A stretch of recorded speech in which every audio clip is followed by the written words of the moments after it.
মহানগরের সামথিং সিলেট মহানগরের দোকানের সংখ্যা আছে 27 থেকে 28 সিলেট মহানগরের দোকানের সংখ্যা আছে। কিন্তু প্রশ্ন হলো আমাদের যে সমস্যাগুলো আসলে একটা কোনো সম্ভাবনা হয়তো শুনলাম সিলেটের নিয়ে তোমার আমি জাস্ট এটাই আপনাকে একটু অবগত করতেছি।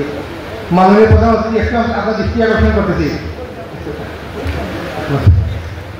আচ্ছা শুনেন, আমি এটাই বলতেছি আপনাকে যে আমাদের যারা আমরা ট্যাক্স পেড নিজের নামে করি, যারা আমরা বেড দিই ট্যাক্স দিই, দেওয়ার পর দেখা যায় যে বেডের পরিধি না বাড়িয়ে আবার আমাদেরকে হয়রানি করা হচ্ছে।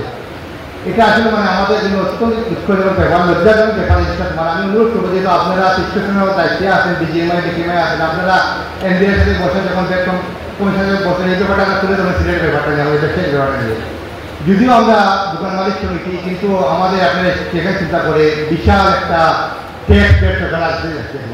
যদি সমস্ত 2020 সালে যদি 57 লক্ষ যদি হয়ে থাকে, তাহলে এখন দোকানের সংখ্যা মিনিমাম না হলে তোমার 60 থেকে 65 লক্ষ হবে। কিন্তু আমরা ব্যবসায়ীরা যখন দেখলাম যে 2019-20 করোনা যখন হলো, তখন সরকার তরফ থেকে যে প্রণোদনা যেটা চালু করা হলো, আমরা দোকান মালিক সমিতি প্রণোদনার জন্য গেলাম, তখনই আমাদেরকে বোঝানো হলো যে এই প্রণোদনাটা যারা ইন্ডাস্ট্রিয়াল সেক্টর আছে ওদেরকে সুবিধা দেওয়া হবে।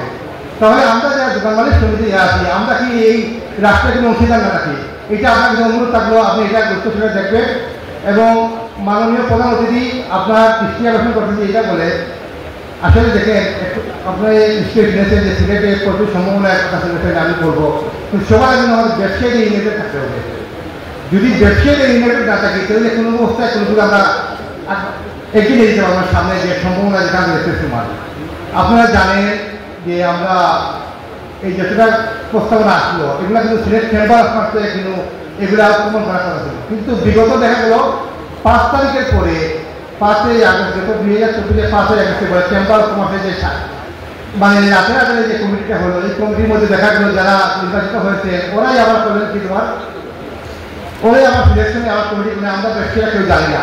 আমরা সিলেট একটা সৌভাগ্য সম্পত্তি না করি। আমরা ওদের সাথে আলোচনা বসেছিলাম, বসে আমরা ওনাদেরকে প্রস্তাব দিয়েছিলাম যে আসলে আমরা বৈশা সুন্দর একটা নির্বাচন ব্যবস্থা করি, যেখানে সিলেট চেম্বার ওখানে এমন একটা ব্যবসা পরিবেশ থাকবে যে সর্বত্র ব্যক্তিরা কথা বলার সুযোগ থাকবে। তো আমি আপনার দৃষ্টি আকর্ষণ করছি এটা বলে তোমার যে আমরা এখনো আমরা বলতেছি যে আমরা কারোর সাথে আমাদের শত্রুতা, আমরা সবাই বন্ধু, আমরা সিলেট সবাই ইউনাইটেড, সবাই একসাথে আমরা থাকি, চলতে চাই। কিন্তু যদি দেখা যায় যে আমাদেরকে আজকে ব্যবসায়ীরা বলতেছে ইউনাইটেড আমরা, কিন্তু আমাদের কি আমার ব্যবসায়ী সমিতিকে নিয়ে আমার হাইকোর্টের মধ্যে একটা জায়গায় নিয়ে আমাদেরকে দাঁড় করাইছে তোমার, এটা অত্যন্ত দুঃখজনক, লজ্জাজনক। আমি আর বেশি সময় নিব না। আমি ধন্যবাদ জানাতে আসলে আমার সমস্তরের ব্যবসায়ীর পক্ষ থেকে আমাদের আজকে অনুষ্ঠানে আয়োজক, আমাদের সিলেটে অত্যন্ত শ্রদ্ধা ব্যক্তিত্ব জনাব